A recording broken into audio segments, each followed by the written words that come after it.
아침부터 은혜가 넘치는 시간이었습니다. 하나님의 은혜가 오늘 이 넘친 물처럼 우리 세윤교회도 우리 성들의 10년 가운데도 은혜가 가득 넘쳐서 그냥 흘러 넘치기를 주님의 이름으로 간절히 소망하고 축원합니다. 아멘. 오늘 말씀이 이사야 말씀 가운데서 하나님께서 이렇게 말씀하신 것을 보게 됩니다. 내가 이 백성 중에 기이하고 곧 기이하고 가장 기이한 일을 다시 행하리니 라는 말씀이 오늘 14절 말씀 가운데 나오는 것을 우리가 보게 됩니다. 기이하고 가장 기이한 일. 하나님께서 이스라엘 백성들, 오늘 이 이사야서 29장 말씀은 이스라엘 백성들, 특히 이제 남유다죠. 이 이사야 선지자가 활동했었을 시기는 그로 중심적으로 시기를 본다고 한다면 우리가 히스기야 왕 전후입니다. 히스기야 왕, 아하스 왕, 히스기야 왕, 뭐 이렇게 해서 활동하던 왕이기 때문에 북이스라엘의 거의 멸망의 시기쯤에 시기 속에서 그리고 남유다 가운데서 활동하던 선지자가 이사야 선지자였고요. 그 선지자를 통해서 하나님께서 이스라엘 백성들에게 하나님의 말씀을 선포하십니다. 그것이 이 남유다 백성들을 향해 하신 말씀, 내가 기이한 일을 일으키겠다라고 말씀하고 계신 거죠. 근데 하나님께서 말씀하신 이 기이한 일, 그것도 가장 기이한 일을 행하신다라고 하는데 이 기이한 일이 과연 좀 무엇일까요? 저도 오늘 이 말씀을 읽다가 묵상하면서 도대체 이 기이한 일이 뭘까? 하나님께서 말씀하신 이 기이한 일, 그것도 가장 기이한 일이라고 하시는데 도대체 그게 뭘 말하는 걸까라는 생각이 문득 들었습니다. 그래서 말씀의 앞뒤를 살펴봤어요.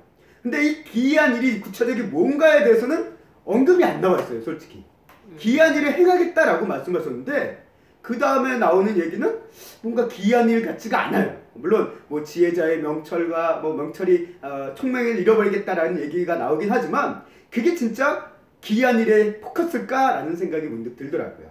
그래서 오늘 말씀을 준비하며 도대체 이 기이한 일이 무엇일까? 하나님께서 이사야 선지자를 통해서 말씀하고 있는 기이한 일, 가장 기이한 일이 의미하는 것이 무엇일까라는 생각을 하게 하셨고 또 이것을 통해서 말씀을 준비하게 하셨던 것 같습니다.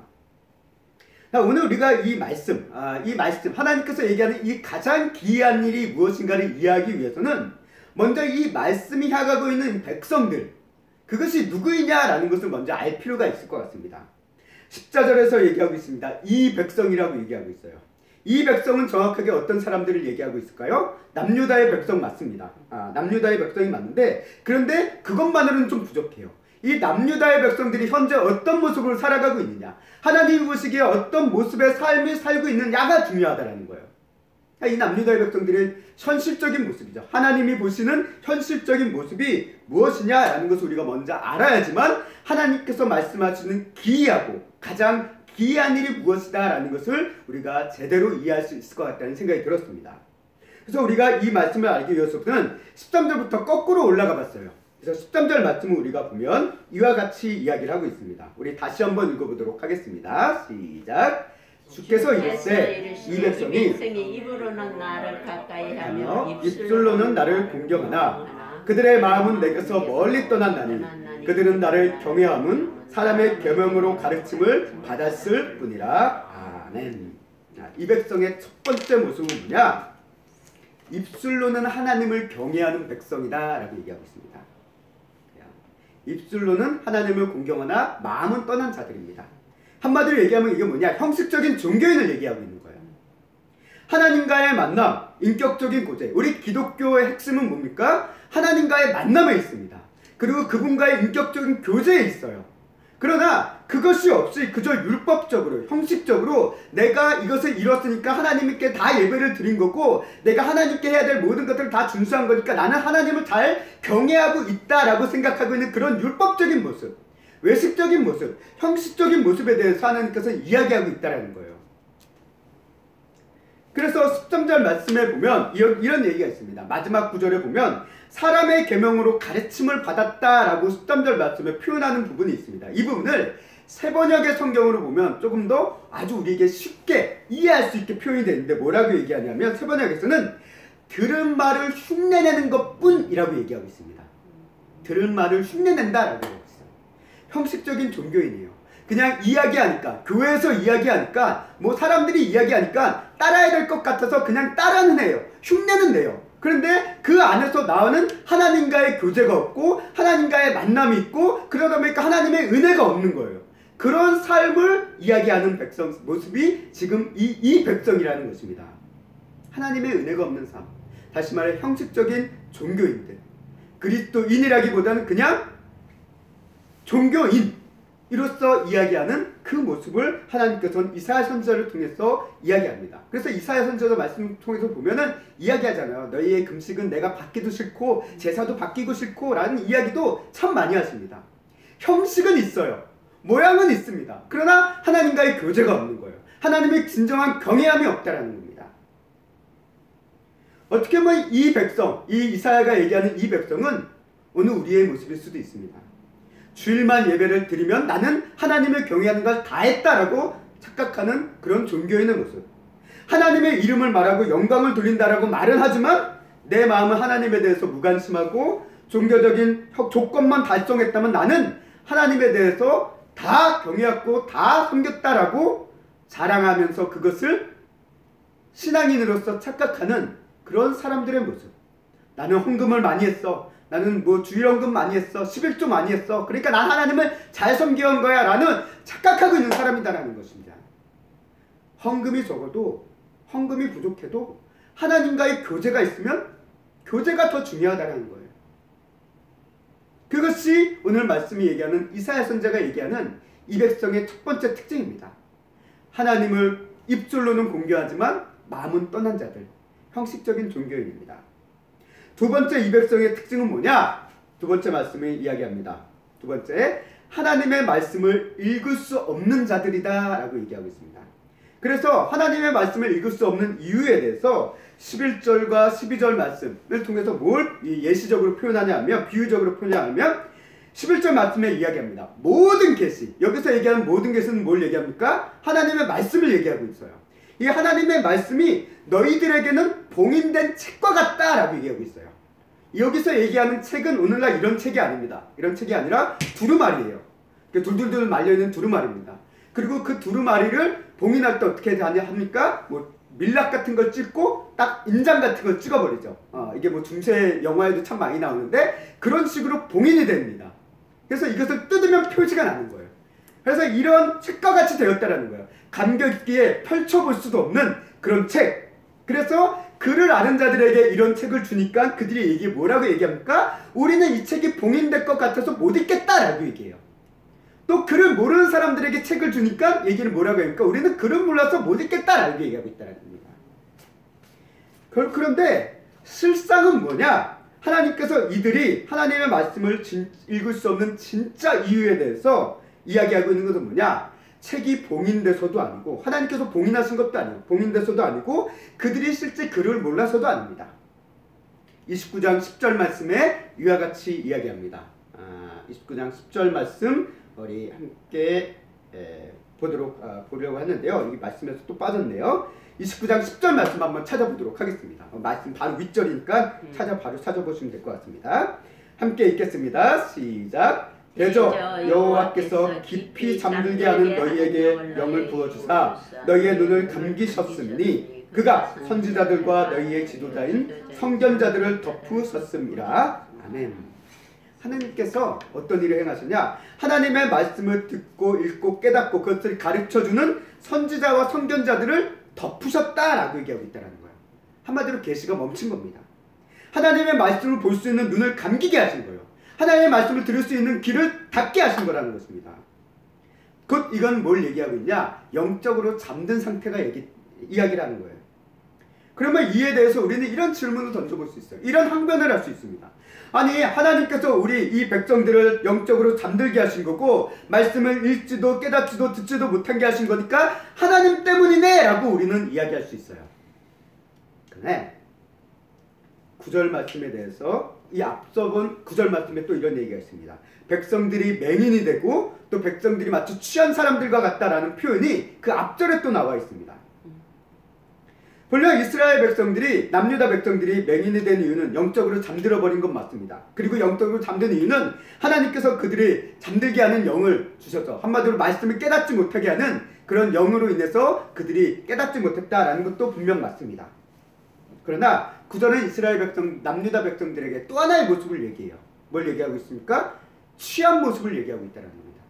근데 취했는데 뭐에 취했다라고 얘기하지 않아요. 뭐라고 얘기했습니까? 너희가 취하긴 취했는데 독주에 취한 것도 아니고 포도주에 취한 것도 아닌데 비틀거린다라고 얘기하고 있습니다. 뭐에 취했을까요? 이스라엘 백성들, 남유다 백성들이 뭐에 취했을까? 이것에 대해서 우리는 생각해 볼 필요가 있습니다. 과연 이 이스라엘 백성들, 남유다 백성들이 뭐에 취했기에 이렇게 비틀비틀거리는 걸까? 단순히 맹인이 돼서 앞이 안 보이니까 비틀비틀거려서 취한 것 같이 되는 걸까? 라고 생각해 봤지만 하나의 관점이 더 있었습니다. 앞에 28장으로 넘어갑니다. 28장으로 거슬러 올라가면 하나님께서 뭐라고 얘기하냐면 남유다 백성들에게 지금 영향을 미치고 있는 것에 대해서 이야기하고 있는 게 있는데요. 그것은 에브라임의 술 취한 자들이다 라는 표현이 있습니다. 28장 1절 말씀에 보면 에브라임의 술 취한 자들, 교만한 면류관을 쓴 자들이다 라고 표현이 있어요. 이스라엘 백성들이 지금 취한 술은 뭐냐? 에브라임의 술에 취한 거예요. 이것이 이 에브라임의 술이라는 게 단순히 에브라임에서 생산된 에브라임의 산주를 둔 그런 포도주와 독주를 가져와서 마셨다라는 의미가 아니에요. 에브라임의 술이란 결국 무엇입니까? 이거는 에브라임은 결국 하나님과의 관계를 끊고 우상을 섬겼던 우상 숭배의 모습을 얘기하고 있는 거예요. 교만에 빠진 교만의 모습을 얘기하고 있습니다. 다시 말해 에브라임의 술이라는 것은 우상 숭배의 술이었고 교만의 술이라는 거예요. 이것이 북이스라엘의 멸망의 가장 큰 원망의 원인이 되었는데 이 술을 지금 누가 마시고 있느냐? 남유다 백성들이 마시고 거기서 흥청망청 취하고 있다는 것이에요. 그 죄에 대해서 하나님께서는 이야기하고 있다는 겁니다. 그래서 이와 같이 술에 취한 모습에 대해서 28장 7절과 8절 말씀에 보면 이렇게 이야기를 하고 있는 것을 우리가 발견하게 될 것입니다. 28장 7절과 8절 말씀 함께 읽어보도록 하겠습니다. 이게 계속 이 PPT에서 화면이 빠졌는데 우리 함께 읽겠습니다. 7절 시작. 그리하여도 이들은 포도주로 말미암아 옆걸음질 치며 독주로 말미암아 비틀거리며 제사장과 선지자도 독주로 말미암아 옆걸음질 치며 포도주에 빠지며 독주로 말미암아 비틀거리며 한 상을 잘못 풀며 재판할 때 실수하나니 모든 상에는 토한 것 더러운 것이 가득하고 깨끗한 곳이 없도다 라고 얘기하고 있다는 거예요. 하나님께서는 지금 남유다의 상황을 술 취한 사람들에 비유하고 있는데 그것을 독주와 포도주라고 얘기하고 있지만 실상은 뭐냐? 에브라임의 술에 취한 거예요. 죄악의 술에 취한 겁니다. 그 술에 취해서 토하고 더럽게 하는 그런 모습들, 그 지도자들에 대한 모습을 이사야서 28장 7절과 8절 말씀이 하나님께서는 선지자를 통해서 말씀하고 있는 거예요. 그리고 그와 같은 술에 취해서 지금 남유다 백성들도 비틀비틀 거리고 있다는 것입니다. 그렇습니다. 결국 이 백성의 두 번째 모습은 뭐냐면 세 번째 모습이죠. 세 번째 모습은 뭐냐면 죄의 술에 취한 자들이라는 거예요. 죄의 술에 취한 자들. 이들이 영적으로 잠든 이유는 다른 게 아니라 죄의 술에 취했기 때문에 잠든 거예요. 하나님께서 억지로 멀쩡했던 사람들을 영적으로 잠들게 한 것이 아닙니다. 죄에 취했기 때문에 그들을 잠들게 하신 거예요. 결국 이것이 의미하는 것은 무엇입니까? 죄는 우리의 영적인 눈을 어둡게 한다는 것입니다. 그래서 우리가 영적인 맹인이 되게 하는 거예요. 죄는 우리가 하나님의 말씀을 들어도 듣지 못하게 하고 또 하나님의 말씀을 읽지도 못하게 하고 읽지 않게 한다는 것을 오늘 이 세 가지 관점을 통해서 이사야서 선지자 29장 11절, 12절, 13절 말씀을 통해서 쭉 얘기하고 있다는 거예요. 이 백성이 바로 이런 모습이다라는 거예요. 그래서 이와 같은 바를 이사야서 59장 2절 말씀에서 하나님께서 분명하게 이야기하시는 바가 있습니다. 이건 우리가 매우 잘 알고 있는 말씀이기도 합니다. 이사야서 59장 2절 말씀 함께 읽겠습니다. 시작. 오직 너희 죄악이 너희와 너희 하나님 사이를 갈라놓았고 너희 죄가 그의 얼굴을 가리어서 너희에게서 듣지 않으시게 함이니라. 아멘. 죄가 하나님과 우리 사이를 갈랐다라고 얘기합니다. 죄 때문에 하나님께서 하나님의 말씀을 듣지, 하나님께서 우리의 말도 들리지 않고 우리도 하나님의 말이 들리지 않게 되었다라고 오늘 이 이사야서 59장 2절 말씀이 이야기하고 있는 것처럼 이 죄의 문제 때문에 죄의 술에 취함으로 말미암아 이들이 어두워졌고 잠들었고 맹인이 됐고 했던 그 백성들의 모습을 오늘 이 이사야 선지자가 표현하고 있다는 것입니다. 죄에 취한 백성들, 죄로 인해서 하나님의 관계가 깨어진 백성들, 그로 인해서 하나님의 말씀이 들리지 않고 보이지 않고 잊을 수도 없는 영적인 맹인 상태가 된 그 백성들이 바로 이 백성이다 라고 얘기하고 있다는 거예요. 그로 인해서 하나님의 경외함도 형식적이고 공허한 것이 되어질 수밖에 없었음을 오늘 말씀은 우리에게 이야기하고 있다는 것입니다. 그런 이들을 향해서 이와 같은 이들, 하나님 앞에 형식적인 종교인, 하나님의 말씀을 읽을 수도 없는 자들, 하나님의 하나님 앞에 죄의 술에 취한 그런 백성들을 향해서 하나님께서는 기이하고도 가장 기이한 일을 다시 행하신다라고 말씀하고 있다는 거예요. 여기서 우리가 주의 깊게 볼 단어가 하나가 더 있습니다. 뭐냐면 다시라는 말이에요. 다시. 기이하고 가장 기이한 일을 행하신다라고 표현한 게 아니라 다시 행하신다라고 표현하고 있어요. 이게 의미하는 것이 무엇입니까? 기이하고 기이한 일을 하나님께서는 행하신 바가 있었다라는 거예요. 다시 행한다라는 거는. 그렇잖아요. 앞에서 그런 일을 행하셨기 때문에, 행하신 적이 있기 때문에 내가 그런 일을 또 한 번 해보겠다라고 말씀하시는 것과 마찬가지라는 겁니다. 기이하고 가장 기이한 일을 하나님께서 행하셨다라는데 도대체 그 일이 뭘까요? 성경을 우리가 보다 보면 하나님께서 행하신 일들을 참 많이 기록하고 있습니다. 그 중에 참 기이한 일들, 한마디로 기적적인 일들이 많이 기록하고 있어요.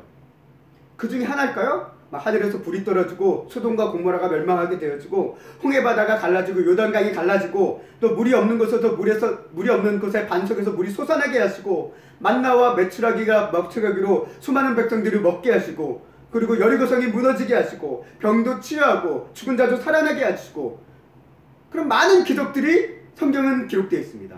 하나님께서 하신 일들이죠. 대적을 물리치시고 다 기이한 일들이에요. 근데 가장 기이한 일은 뭘까요? 이것들 중에 가장 기이한 일은 뭘까요? 우리가 여러 가지를 꼽을 수 있고 나름대로 기준에 따라서 가장 기이한 일을 나름대로 정리해 볼 수 있습니다. 그러나 그 기이한 일, 하나님께서 얘기하는 그 기이한 일은 하나의 특정적인 사건의 어떤 것을 얘기하는 것이 아닙니다. 그 기이한 일의 가장 기이한 일의 본질이 있어요.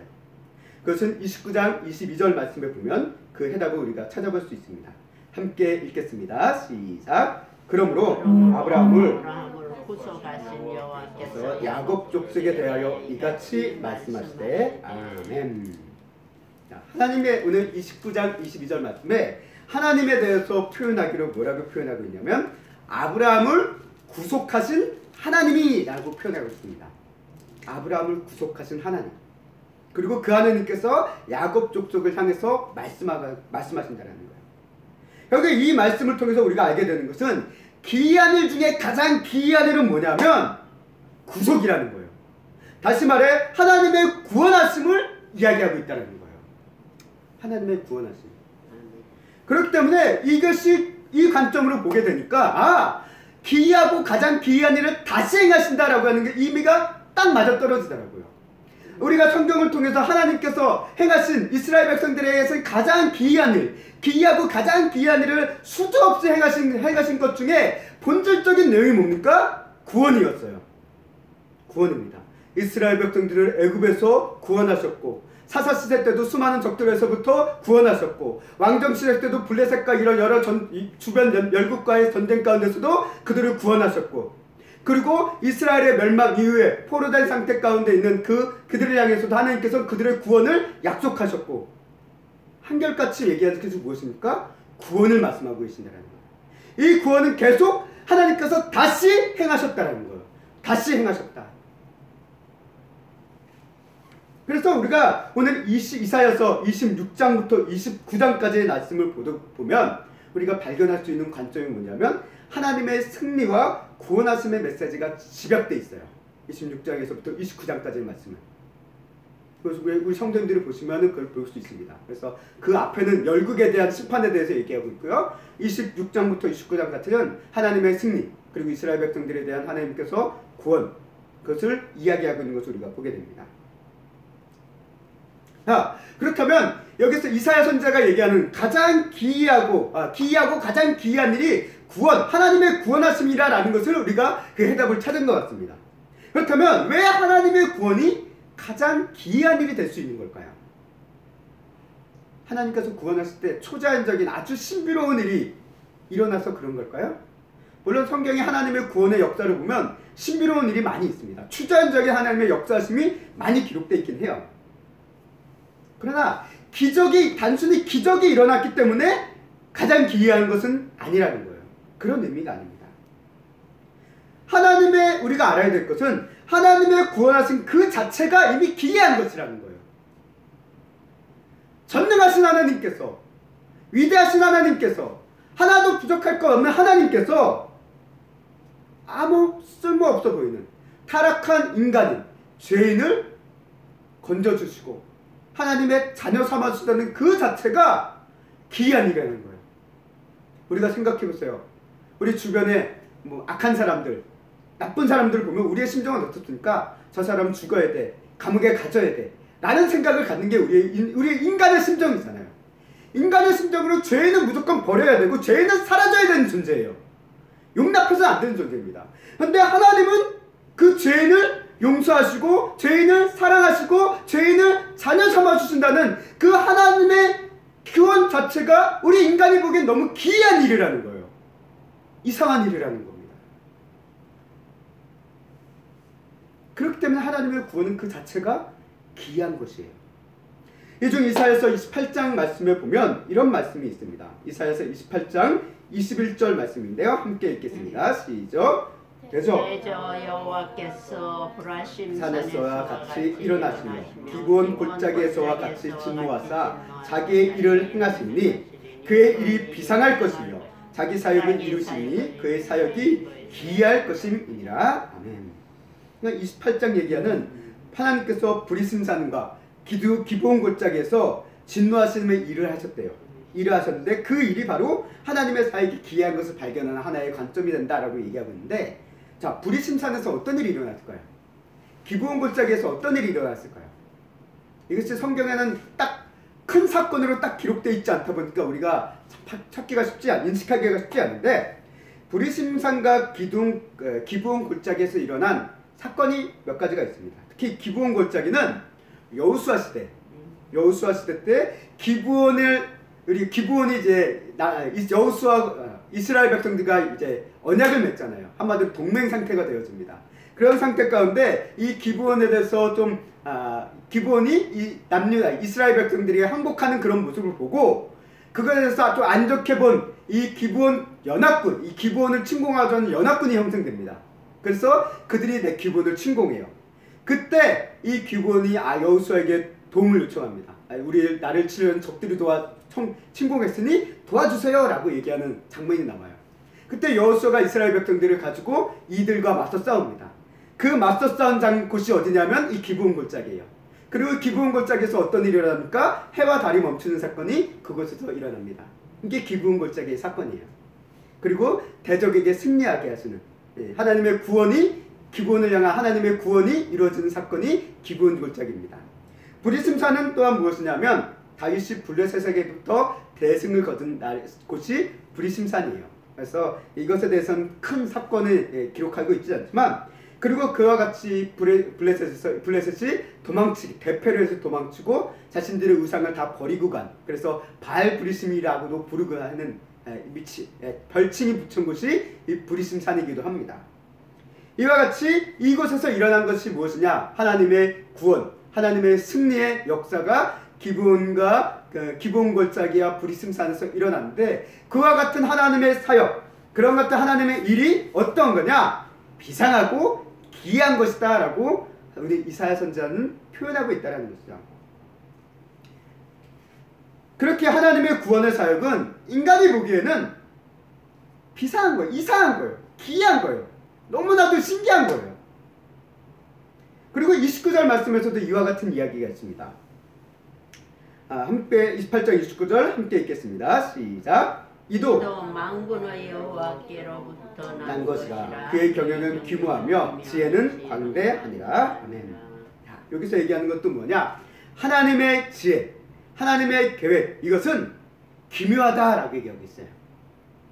이것에 대한 말씀에 대해서 조금 더 적나라한, 우리가 조금 더 잘 알고 있는 표현이 뭐냐면 하나님의 생각과 우리의 생각은 다르다라는 거예요. 아멘. 하늘과 땅이 다르듯이 천지 차이가 나서 다르다라는 거예요. 그래서 우리는 하나님의 생각을 헤아릴 수도 없고 그 방법을 이해할 수도 없다는 거예요. 그래서 하나님의 지혜와 방법은 우리는 이해하지 못하는 기묘하고 기이한 것이 될 수밖에 없다는 거예요. 그렇기 때문에 하나님께서 보여주신 이 구원의 방법, 그 구원의 모습은 우리 인간이 생각하는 방법과 그런 생각과는 너무나도 다른 거예요. 너무나도 기이한 거라는 거예요. 우리의 인간의 일을 하나님의 구원의 방식이 이해가 안 가요. 왜 이게 이러는 것이지? 이게 논리적으로 이게 가능한 건가? 라는 얘기를만 되물을 수밖에 없는 게 우리 인간의 한계고 또 하나님의 구원하심의 기이한 모습이라는 것입니다. 생각해 보세요. 죄인된 백성을 대가 없이 하나님께서 용서해 주십니다. 기이한 일이에요. 참으로 기이한 일입니다. 죄인된 백성을 대가 없이 하나님께서 구원해 주십니다. 기이한 일이에요. 이게 이스라엘 백성들의 모습 가운데 끊임없이 보여줬습니다. 그리고 기이하고 가장 기이한 하나님의 구원, 그것의 완성이 예수 그리스도라는 겁니다. 이 예수 그리스도를 바라봐도 사람들이 얘기해요. 기이한 거예요. 어떻게 예수를 통해서, 예수라는 한 사람을 통해서 구원이 이루어질 수 있느냐, 영생이 될 수 있느냐, 하나님의 자녀가 될 수 있느냐, 이게 인간으로 봐주기에는 기이한 거예요. 그게 어떻게 가능해? 그래서 28장, 이사야서 28장에서도 예수님과 관련된 말씀이 또 한 번 우리가 등장하는 것을 우리가 보게 됩니다. 이사야서 28장 16절 말씀 함께 읽어보도록 하겠습니다. 시작! 그러므로 주 여호와께서 이같이 이르시되 보라 내가 한도를 시온에 두어 기초로 삼았느니 곧 시험한 돌이요 기하고 견고한 기초돌이라 그것을 믿는 이는 다급하게 되지 아니하리로다. 아멘. 하나님께서 둔 이 기초돌, 그건 뭘 얘기하고 있습니까? 예수 그리스도를 상징하고 있다는 것을 우리는 너무나도 잘 알고 있습니다. 이렇게 하나님의 구원하심의 모습에 대해서 너무나도 기이한 모습들을 이야기하고 있는데 그 결과 하나님의 기이하고도 가장 기이한 하나님의 구원하심이 이루어진 그 결과의 모습에 대해서 18절과 우리가 오늘 읽은 말씀 29장 18절과 24절 말씀이 기록하고 있는 게 있습니다. 뭘 기록하고 있습니까? 영적 맹인의 백성들이 밝히 보는 백성으로 바뀌기 시작합니다. 말씀을 듣지 못하고 깨닫지 못하는 백성들이 하나님의 말씀을 듣고 깨닫는 백성으로 바뀝니다. 마음이 혼미하고 교훈을 받지 못하던 백성들이 마음이 총명하고 교훈을 받는 백성으로 바뀌는 것에 대해서 오늘 이 아래 구절의 말씀들이 기록하고 있다는 거예요. 이게 어떻게 일어나느냐? 단순히 이런 사건들이 기이하고 놀라운 일이냐가 아니라 구원을 통해서 이루어지는 변화라는 거예요. 회개가 이루어지고 회복이 이루어지는 것을 성경은 우리에게 이야기하고 있다는 겁니다. 이것 자체가 기이한 거예요. 하나님의 구원을 경험하자 사람들이 바뀌는 거예요. 사람들이 변화된다는 거예요. 이게 기이한 거예요. 어떻게 그게 되는 거지? 우리 예수님의 구원하심 또한 마찬가지입니다. 오늘 예수님의 구원하심에 대해서 이사야 선지자가 또 예언하고 온 바가 있죠. 이사야서 61장 1절 말씀, 우리가 잘 알고 있는 말씀입니다. 함께 읽겠습니다. 시작! 주 여호와의 영이 내게 내리셨으니 이는 여호와께서 내게 기름을 부으사 가난한 자에게 아름다운 소식을 전하게 하려 하심이라. 나를 보내사 마음이 상한 자를 고치시며 포로된 자에게 자유를, 갇힌 자에게 노임을 선포하며. 아멘. 이건 예수님께서, 이 예수님에 대한 메시지인데, 이 예수님을 통해서 어떤 일이 일어납니까? 마음이 상한 자가 고치고, 포로된 자가 자유케 되고, 갇힌 자가 노임게 되고, 가난한 자에게 아름다운 소식이 전해지고 변화가 일어납니다. 회복이 일어난다는 것을 얘기하고 있습니다. 그리고 실제 예수님에 대한 이런 사역의 현장, 그 구원의 역사심의 그 놀라운 사건들을 사도행전과 복음서 말씀을 통해서 예수님의 믿음으로 구원받은 사람들의 그 변화된 모습들을 성경은 기록하고 있다는 거예요. 변화된 모습들. 장님이 눈을 뜨고 장애인이 안전벨기가 일어나고 아픈 자가 고침을 받고 죽은 자가 다시 살고 문둥병자가 깨끗해지고 제사를 받고 사람답게 사는 인생으로 변화되어지는 것을 우리는 성경 말씀을 통해서 신약의 복음서와 사도행전을 통해서 우리는 보게 된다는 거예요. 구원하심을 통해 회개와 회복이 일어나는 그 놀라운 일이 이루어졌다는 거예요. 이게 참 기이한 일이라는 거죠. 어떻게 이런 일이 일어났을까? 한 사람을 만났는데, 예수님을 만났는데 어떻게 이런 변화가 있을 수 있을까? 기이한 일 수밖에 없다는 겁니다. 예수님을 통한 이 구원, 하나님의 구원은 이제는 다시 행해지는 것이 아닙니다. 네. 왜냐하면 예수님을 통해서 하나님의 구원은 이제는 완성되었기 때문에 그래요. 이사야 시대까지는 아직 하나님의 구원의 완성이 예수 그리스도가 오시지 않으셨기 때문에 다시 내가 기이하고 가장 기이한 일을 하나님께서 다시 행하실 이유가 있었습니다. 그러나 이제는 예수님께서 오셨기 때문에, 예수님께서 구원을 완성하셨기 때문에 가장 기이하고 가장 기이한 일은 다시 행해질 이유가 없다라는 거예요. 그래서 예수님께서 십자가 위에서 뭐라고 얘기했습니까? 내가 다 이루었다라고 선포하셨어요. 다 이루었다. 기이하고 가장 기이한 일을 하나님의 구원을 완성시키신 분이 바로 예수님이시라는 겁니다. 이것도 기이한 일이라는 거예요. 이러한 예수님을 통해 모든 인류의 죄가 사함을 받는 길이 열렸습니다. 이게 참 기이한 일이에요. 예수님의 십자가를 통해 우리의 모든 죄를 예수님께서 대신 지셨다라는 일이 벌어졌다는 것. 이것도 참 기이한 일이에요. 예수님의 부활하심을 통해 우리가 영생을 얻게 됐고 그것을 누리게 되었다는 겁니다. 이게 참 기이한 일이에요. 예수님의 만남을 통해 우리가 죄를 깨닫고 회개하기 시작하는 삶의 변화가 일어났습니다. 이것도 기이한 일이에요. 예수님의 믿음을 통해 우리가 죄사함을 받고 하나님의 자녀가 되었다는 확신을 갖습니다. 이게 기이한 일이라는 거예요. 예수님의 믿음으로 내 새로운 삶의 변화가 시작되었습니다. 이것도 기이한 일입니다. 또 전도의 미련한 방법, 그것을 통해 하나님의 구원하심에 대한 복음이 전파되어진다는 것, 이것도 참 기이한 거예요. 기이한 일입니다. 이처럼 하나님의 방법, 하나님의 생각, 하나님의 계획, 하나님의 일하심은 우리 인간이 보기에는 기이한 일이라는 거예요. 어리석어 보이기도 하고 미련해 보이기도 하고 납득돼 보이지 않는 그런 기이한 일이고, 가장 기이한 일처럼 보이는 그 일 가운데 하나님께서는 역사하신다라는 거예요. 그렇게 하나님께서 역사하고 계신다는 것을 말씀이 얘기합니다.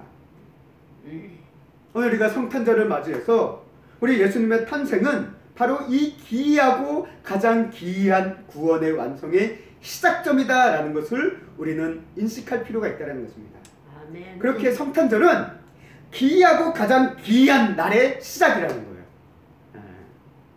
그래서 동정녀 탄생이라는 기이한 일, 하나님의 아들이 인간의 몸으로 이 세상에 오셨다는 기이한 일, 인간으로는 이해할 수 없는 하나님의 방식의 구원하심이라는 그 기이한 일, 그것이 이 성탄절을 통해서 완성되어지기 시작했다라는 것을 우리 그리스도인들은 누구보다도 분명하게 인식을 하고 계셔야 된다는 것입니다.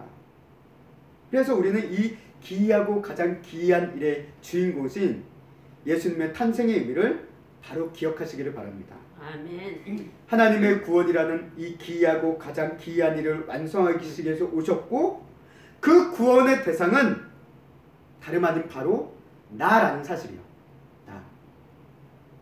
나는 어떤 사람입니까? 죄의 술에 취한 나입니다. 하나님의 말씀을 읽지도 못하고 깨닫지도 못하며 살아갔던 나입니다. 입술로는 하나님을 공경한다 라고 말하지만 마음은 하나님과 멀리 떨어진 형식적인 나입니다. 그 결과 죄의 고통과 고난과 영향 속에서 힘겨워하면서 그 이유를 알지 못하면서 불안에 떨며 염려에 떨며 살아가던 그 나라는 사실이에요. 그런 나를 예수님께서 구원하시기 위해서 오셨다는 거. 이런 나를 구원하시기 위한 그 가장 기이하고 기이한 일을 우리의 삶 가운데, 내 삶 가운데 이루어 주시기 위해, 행해 주시기 위해 예수님께서 우리를 찾아오셨다는 것입니다. 예수님의 구원은 우리의 인생을 바꾸고 변화시키고 그런 기이한 일, 가장 기이한 일을 우리에게 일어나게 하십니다. 성도 여러분, 나를 구원하시기 위해 찾아오신 예수님을 믿으십시오. 아멘. 예수님을 믿고 구원하심과 회개와 회복케 하심의 은혜를 경험하시는 우리 세움교회 성도님들 한 사람 한 사람들이 되기를, 그 가정이 될 수 있기를 간절히 소망합니다. 아멘. 이제 말씀을 정리하겠습니다. 우리가 성탄절을 매년 맞이합니다. 성탄절을 보면, 우리 시대 속에서 성탄절을 보면 점점 예수님은 사라져요. 세상 속에서 예수를 얘기하지 않습니다. 성탄절에서 산타만 얘기해요. 그리고 산타 외에 그저 파티, 한 해를 모르는 송년 파티, 즐거워하는 그런 시간만으로 사람들은 인식하고 있습니다. 심지어 기독교인들조차도 그런 생각에 끌려가고 있다라는 거예요. 그러나 하나님의 구원이신 예수님의 탄생에 대한 의미가 없는 성탄절은 아무 의미 없습니다. 아무 의미가 없어요. 그저 휴일은 될 수 있죠. 쉬는 날은 될 수 있습니다. 사람들과 만날 수 있는 어느 교제의 날은 될 수 있죠. 그러나 나의 구원과는 상관없는 날이 되어버렸다는 겁니다. 그래서 오늘날 수많은 사람들이 예수님은 자신과 무관하다고 생각합니다. 의미가 없다라고 생각합니다. 예수님의 십자가도 이해가 안 되고 납득도 안 되는 주장이라고 얘기하고 예수는 없다라고 얘기하고 예수는 하나는 인간이다라고 얘기합니다. 죄에 취한 사람들, 술에 취한 사람들, 그래서 하나님의 말씀이 보이지 않고 들리지 않는 사람들이 한결같이 얘기하는 그런 모습 가운데 살아가고 있습니다. 그러나 그런 이들을 향해 하나님께서는 기이하고 가장 기이한 일, 우리를 향한 구원을 주시기 위한 주인공으로서 예수님을 보내주셨고 그 예수님이 우리를 찾고 계시고 우리의 앞에 와서 문 앞에 나와서 두들고 계신다는 사실입니다. 이제 우리는 그런 예수님을 만나야 됩니다. 구원의 주가 되시는 예수님을 만나야 합니다. 이를 위해 예수님의 십자가의 구원이라는 가장 기이한 일에 대한 복음을 들으시길 바랍니다. 그 복음을 되새기시길 바랍니다. 그리고 복음을 듣고 예수님을 믿는 믿음을 갖게 되고 또는 회복되어지기를 주님의 이름으로 간절히 소망하고 축원합니다. 아멘.